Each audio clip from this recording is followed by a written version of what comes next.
ನಮಸ್ಕಾರ. ವನಜಾ ಮಲೆನಾಡು ಬಂದಾಯಿತು, ಹೊಸ ವಿಡಿಯೋ ತಂದಾಯಿತು. ಬನ್ನಿ ಇವತ್ತು ವಸುದೇವ ಕುಟುಂಬ ಈ ಸ್ಟೋರಿ ಹೇಗೆ ಮೂವ್ ಆಗುತ್ತೆ ಮತ್ತು ಏನು ಇದು ಕಥೆಯಲ್ಲಿ ಏನು ಸ್ಟೋರಿ ಇದೆ ನೋಡೋಣಂತೆ. ಅದಕ್ಕೆ ಮುಂಚೆ ನೀವು ನನ್ನ ವಿಡಿಯೋಕ್ಕೆ ಸಬ್ಸ್ಕ್ರೈಬ್ ಮಾಡಿಲ್ಲ ಅಂದರೆ ದಯವಿಟ್ಟು ಸಬ್ಸ್ಕ್ರೈಬ್ ಮಾಡ್ಕೊಳ್ಳಿ, ಹಾಗೆ ಒಂದು ಲೈಕ್ ಕೊಡಿ. ಇವತ್ತು ವಸುದೇವ ಕುಟುಂಬ ಸ್ವಾತಿ ಮತ್ತು ವಂಶಿ ಅವ್ರದ್ದೇ ಫುಲ್ಲು ಓಡಾಟ ಆಗಿರುತ್ತೆ. ಇಲ್ಲಿ ಚೌಟ್ರಿಲಿ ತಾತನೂ ಇರ್ತಾರೆ. ತಾತ ತುಂಬಾ ಖುಷಿಯಾಗಿ ಓಡಾಡ್ಕೊಂಡಿರ್ತಾರೆ ನಗ್ನಗ್ತಾನೆ. ಆಮೇಲೆ ವಂಶಿಗೆ ವಂಶಿ ತುಂಬ ಒಡವೆ ಕೊಡಿಸಿರ್ತಾನೆ ಸ್ವಾತಿಗೆ. ಆ ಒಡವೆನಲ್ಲಿ ಒಂದು ಮಾತ್ರ ಗ್ರ್ಯಾಂಡಾಗಿರೋದು ಹಾಕ್ಕೊಂಡು ಬಂದಿರ್ತಾಳೆ, ಇನ್ನು ಮಿಕ್ಕಿದ್ದೆಲ್ಲ ಬಂದಿರಲ್ಲ. ಅದನ್ನು ನೋಡಿಕೊಂಡು ಅಲ್ಲಿ ಇರೋ ಹೆಂಗಸರು ಹೆಂಗೆಂಗೂ ಮಾತಾಡ್ತಿರ್ತಾರೆ. ಅವಳೇನು ಚಿನ್ನದ ಬಂದಿದ್ದಾಳೆ, ಅವಳು ಉಮ್ಮಗೋಡು ಬಂದಿದ್ದಾಳೆ, ಹಂಗೆ ಹಿಂಗೆ ಅಂತ ಮಾತಾಡ್ತಿರ್ತಾರೆ. ಇದು ವಂಶಿ ಕಿವಿಗೆ ಬಿದ್ದಿರುತ್ತೆ. ಇಲ್ಲಿ ಸ್ವಾತಿಗೆ ಮುತ್ತು ಕೊಡಬೇಕು ಅಂತೇಳಿ ವಂಶಿಗೆ ಎಲ್ಲರೂ ಹಠ ಮಾಡ್ತಾರೆ, ಮೀಡಿಯಾದವರು ಮತ್ತು ಅಲ್ಲಿ ಇದು ವಿಡಿಯೋ ಮಾಡೋ ಅಂಥವ್ರು ಮತ್ತು ಅಲ್ಲಿ ಅವ್ರ ಮನೇಲಿ ಒಬ್ಬರು ಕ್ರಿಮಿನಲ್ ಇದ್ದಾರೆ, ಅವರೊಬ್ಬರು ಎಲ್ಲರೂ ಹಠ ಮಾಡ್ತಿರ್ತಾರೆ. ಅದಕ್ಕೆ ಇವನು ಮುತ್ತು ಕೊಡೋಕ್ಕೆ ಸರಿ ಅಂತ ಹೇಳ್ಬಿಟ್ಟು ಹಠ ಮಾಡಿ, ಈಗ ಅದೆಲ್ಲ ಏನು ಬೇಡ ಅಂದರೆ, ಇಲ್ಲ ಇಲ್ಲ ಸರ್ ಮುತ್ತು ಕೊಡಬೇಕು, ನೀವು ಸ್ವಾತಿಗೆ ಮುತ್ತು ಕೊಡಬೇಕು ಅಂತೇಳಿ ಎಲ್ಲ ಹಠ ಮಾಡೋದು ನೋಡಿಕೊಂಡು ಸರಿ ಅಂತೇಳಿ ಇವನು ಹೆಜ್ಜೆ ಮುಂದಕ್ಕೆ ಇಡ್ತಾನೆ. ಅವಳು ತಲೆಗೆ ಮುತ್ತು ಕೊಟ್ಟೇ ಆಗೋಗುತ್ತೆ. ಸ್ವಾತಿ ಕೊಡಲ್ಲ ಅಂದ್ಕೊಂಡಿರ್ತಾಳೆ ವಂಶಿ, ಆದರೆ ವಂಶಿ ಕೊಟ್ಟೇ ಬಿಡ್ತಾನೆ. ಹಂಗಾಗ್ಬಿಟ್ಟು ಏನೂ ಮಾಡೋಕ್ಕಾಗಲ್ಲ, ಅವ್ರ ಮುಂದೆ ಏನೂ ತೋರಿಸ್ಕೊಳಕ್ಕಾಗಲ್ಲ.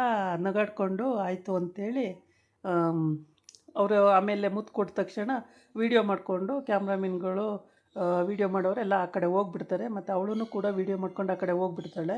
ಆಮೇಲೆ ತಾತನೂ ಕೂಡ ನಗಾಡ್ಕೊಂಡು ಒಂದು ಕಡೆ ಹೋಗ್ಬಿಡ್ತಾರೆ. ಇವಳು ಸ್ವಾತಿ ಇನ್ನೊಂದು ಕಡೆ ಹೋಗ್ಬಿಟ್ಟು ತಲೆ ಒರೆಸ್ಕೊತಾ ಇರ್ತಾಳೆ. ಅವನು ತಲೆಗೆ ಮುತ್ತು ಕೊಟ್ಟಿರ್ತಾನಲ್ವ, ತಲೆ ಒರೆಸ್ಕೊತಾ ಇರ್ತಾಳೆ. ವಂಶಿ ಹಿಂದೆಯಿಂದ ಹೋಗ್ಬಿಟ್ಟು, ಏನು ತಲೆ ಏನು ಒರೆಸ್ಕೊಳ್ಳೋದು ಬೇಡ ಬಿಡೋ, ಅದೇನಾಗಲ್ಲ ಅಂತಾನೆ. ಆದರೆ ವಂಶಿ ಅವರೇ ಏನಿದೆಲ್ಲ ಅಂತಾಳೆ. ಏನೂ ಮಾಡೋಕ್ಕಾಗಲ್ಲ, ಅವರು ಆ ಥರ ಬಂದು ಹಠ ಮಾಡುವಾಗ ಚಾಲೆಂಜ್ ಮಾಡುವಾಗ ಕೊಡಲೇಬೇಕಾಗುತ್ತೆ, ಏನೂ ಮಾಡೋಕ್ಕಾಗಲ್ಲ ಅಂತ ಹೇಳ್ತಾನೆ. ಆಮೇಲೆ ಸರಿ ಅಂತ ಹೇಳ್ಬಿಟ್ಟು ಅಲ್ಲಿಗೆ ವಂಶಿಗೆ ಅಂದರೆ ಸ್ವಾತಿ ಅಂದರೆ ಇಷ್ಟನೇ. ಸ್ವಾತಿ ಮದುವೆ ಅಂದರೆ ಪರ್ಫೆಕ್ಟಾಗಿ ಆಗಿಲ್ಲ, ಸುಮ್ಮನೆ ಯಾಕೆ ಇವೆಲ್ಲ ಅಂತ ಅವಳು ಅಂದರೆ ಪಶುಪತಿಗೆ ಬುದ್ಧಿ ಕಲಿಸೋ ಸಲುವಾಗಿ ಇವಳು ಇವ್ರ ಮನೆಗೆ ಸೊಸೆಯಾಗಿ ಬಂದಿದ್ದೀನಿ ಅಂತ ಬಂದಿಯಾಳೆ. ಈ ಕಡೆ ಬಂದು ಎಂಗೇಜ್ಮೆಂಟ್ ಮಾಡ್ಕೊಳ್ಳೋಕ್ಕೆ ರೆಡಿಯಾಗಿರೋ ಅಂಥ ಹುಡುಗಿ. ಆದರೆ ಅವಳು ಇನ್ನೂ ರೆಡಿಯಾಗಿಲ್ಲ. ಇವಳು ಹಠ ಮಾಡಿದ್ದಾಳೆ, ಎಂಗೇಜ್ಮೆಂಟ್ ಮಾಡ್ಕೊಳ್ಳೋಕ್ಕೆ ಬಿಡೋದೇ ಇಲ್ಲ, ಮದುವೆ ಮಾಡ್ಕೊಳ್ಳೋಕ್ಕೂ ಬಿಡಲ್ಲ, ನೀನು ಈ ಮನೆಗೆ ಸೊಸೆ ಆಗೋಕ್ಕೂ ಬಿಡಲ್ಲ ಅಂತ ಚಾಲೆಂಜ್ ಮಾಡಿದ್ದಾಳೆ. ಆದರೆ ಚಾಲೆಂಜ್ ಮಾಡಿಕೊಂಡು ಇದು ಮಾಡ್ತಿದ್ದಾಳೆ. ಮುತ್ತು ಕೊಟ್ಟಿದ್ದು ಅವಳಿಗೆ ಸಮಸ್ಯೆ ಆಗಿಬಿಟ್ಟಿದೆ. ನನ್ನನ್ನು ಮುತ್ತು ಕೊಟ್ಬಿಟ್ರಲ್ಲ ಅಂತೇಳ್ಬಿಟ್ಟು ಒರೆಸ್ಕೊಳ್ಳೋಂಗೆ ಒರೆಸ್ಕೊತಾ ಇರ್ತಾಳೆ.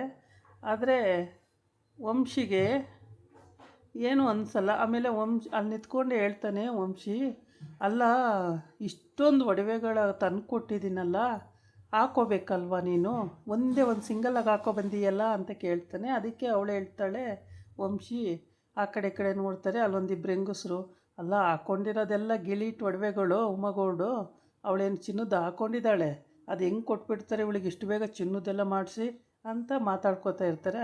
ಅದನ್ನೇ ವಂಶಿ ಕೇಳಿಸ್ಕೊಂಡು ಅಲ್ಲಿಗೆ ಬಂದು ಅವನು ಹೇಳ್ತಾನೆ, ಅಲ್ಲ ಸ್ವಾತಿ ಅಷ್ಟೊಂದು ಒಡವೆಗಳು ತೆಕ್ಕೊಟ್ಟಿದ್ದೀನಲ್ಲ, ಹಾಕ್ಕೋಬೇಕಲ್ವ, ಒಂದೇ ಒಂದು ಹಾಕ್ಕೊಂಡಿದ್ದೀಯಲ್ಲ ಅಂತಂದರೆ, ಅದೇ ತುಂಬ ಗ್ರ್ಯಾಂಡಾಗಿರೋ ಅಂಥ ಒಂದು ಸರ ಹಾಕ್ಕೊಂಡಿದ್ದೀನಿ, ಇದ್ರ ಮೇಲೆ ಇನ್ನೂ ಜಾಸ್ತಿ ಹಾಕ್ಕೋಬೇಕು ಅಂದರೆ ಏನಕ್ಕೆ, ಸುಮ್ಮನೆ ಹೆವಿ ಆಗುತ್ತೆ ಅಂತ ಹೇಳ್ಬಿಟ್ಟು, ಇದೇ ತುಂಬ ಕಾಸ್ಟ್ಲಿ ಅಲ್ವಾ ವಂಶಿ, ಅದಕ್ಕೆ ಇದನ್ನು ಹಾಕ್ಕೊಂಡಿದ್ದೀನಿ ವಂಶಿ ಅವರೇ ಅಂತ ಹೇಳ್ತಾಳೆ. ಆವಾಗ ಸರಿ ಬಿಡು, ಇದು ಚೆನ್ನಾಗೇ ಕಾಣುತ್ತೆ ನಿನಗೆ ಅಂತ.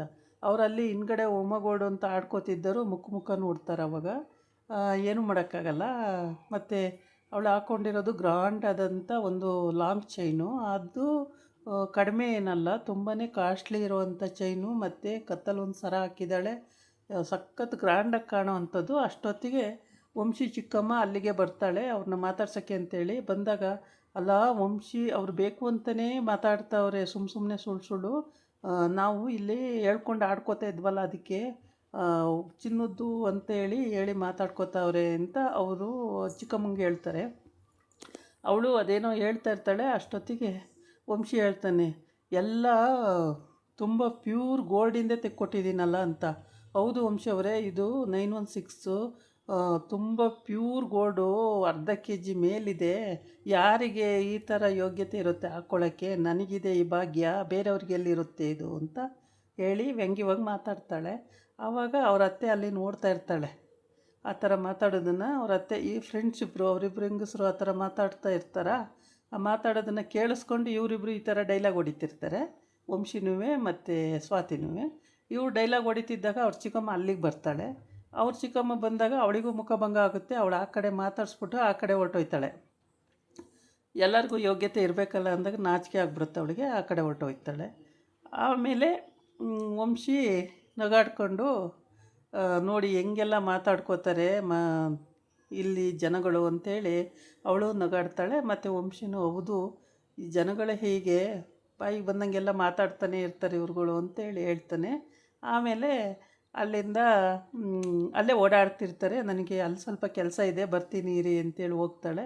ಆಮೇಲೆ ಅಲ್ಲಿ ಕೆಲಸ ಇರುತ್ತೆ ಅಂತ ಹೇಳ್ಕೊಂಡು ಹೋದವಳು ಸರಿ ಅಂತೇಳ್ಬಿಟ್ಟು ಇವರಿಬ್ಬರು ವ್ಯಂಗ್ಯವಾಗಿ ಮಾತಾಡೋದನ್ನು ಕೇಳಿಸ್ಕೊಂಡು ಅವಳಿಗೆ ಖುಷಿಯೋ ಖುಷಿ, ಅವ್ರ ಚಿಕ್ಕಮ್ಮಂಗೆ ಸಖತ್ ಖುಷಿ ಪಡ್ತಾಳೆ. ಏಕೆ ಅಂದರೆ ಅವ್ರು ನನ್ನ ಅವ್ರ ವಿರುದ್ಧವಾಗಿ ನನ್ನ ಪರವಾಗಿ ಮಾತಾಡ್ತಿದ್ದಾರಲ್ಲ ಅಂತಬಿಟ್ಟು ಭಾಳ ಖುಷಿ ಆಗಿಬಿಡುತ್ತೆ. ಒಟ್ಟಿಗೆ ಸ್ವಾತಿ ಕಂಡ್ರೆ ಅವ್ರ ಮನೇಲಿ ಯಾರಿಗೂ ಆಗಲ್ಲ, ವಂಶಿ ಬಿಟ್ಟರೆ, ತಾತ ಅಜ್ಜಿ ಬಿಟ್ಟರೆ ಬೇರೆ ಯಾರಿಗೂ ಆಗಲ್ಲ. ಇವಳು ಬಂದಿದ್ದು ಅವ್ರಿಗೆ ಇಷ್ಟನೂ ಇಲ್ಲ, ಅವರಿಗೆ ಆಗೋದು ಇಲ್ಲ ಅದು.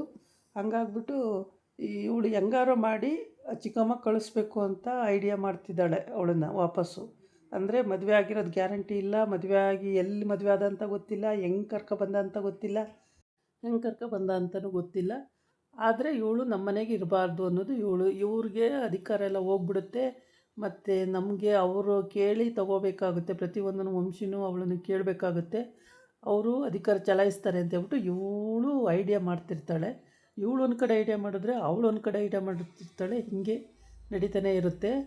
ಆಮೇಲೆ ಸ್ವಾತಿಗೆ ಇದೆಲ್ಲ ಐಡಿಯಾಗಳು ಗೊತ್ತಿದೆ ಅವಳಿಗೆ.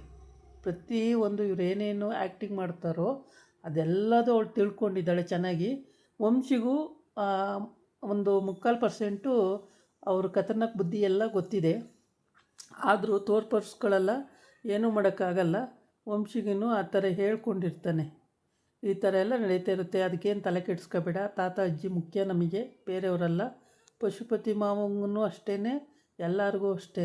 ಹಿಂಗೆ ಹೇಳ್ಕೊಂಡು ಇದೇ ಥರ ಮಾಡ್ತಾಯಿರ್ತಾರೆ. ಆವಾಗ ಅವಳು ಸರಿ ಅಂತ ವಂಶಿಯವರೇ ಅಂತ ಹೇಳ್ಕೊಂಡಿರ್ತಾಳೆ. ಆಮೇಲೆ ವಂಶಿಗೆ ಒಟ್ಟಿಗೆ ಅಧಿಕಾರ ಕೊಟ್ಟಿರೋದು ಅವರಿಗೆ ಹಿಡಿಸ್ಲಾರ್ದಂಥ ಸಂಕಟ ಆಗ್ಬಿಟ್ಟಿದೆ ಇವಾಗ. ವಂಶಿಗೂ ಸ್ವಾತಿಗೂ ಬರ್ಕೊಟ್ಬಿಟ್ರಲ್ಲ ಅವ್ರ ಮನೆ ಇದೆಲ್ಲ, ಅದು ಅವ್ರಿಗೆ ಹಿಂಸೆ ಆಗ್ತಿದೆ. ಈ ಥರ ಮಾಡಿಬಿಟ್ರಲ್ಲ ನಮಗೆ ಹೇಳ್ದಂಗೆ ಅಂತೇಳ್ಬಿಟ್ಟು, ಎಷ್ಟು ಬೇಡ ಅಂದರೂ ಕೇಳಲಿಲ್ಲ, ತಾತ ಅಜ್ಜಿ ಮಾಡಿಕೊಟ್ಬಿಟ್ರಲ್ಲ ಅಂತ ಸಿಟ್ಟು. ಇದಾಗಿತ್ತು ಇವತ್ತಿನ ವಿಡಿಯೋ. ನಾಳೆ ಇನ್ನೊಂದು ವಿಡಿಯೋ ಜೊತೆ ಬರ್ತೀನಿ. ನಮಸ್ಕಾರ.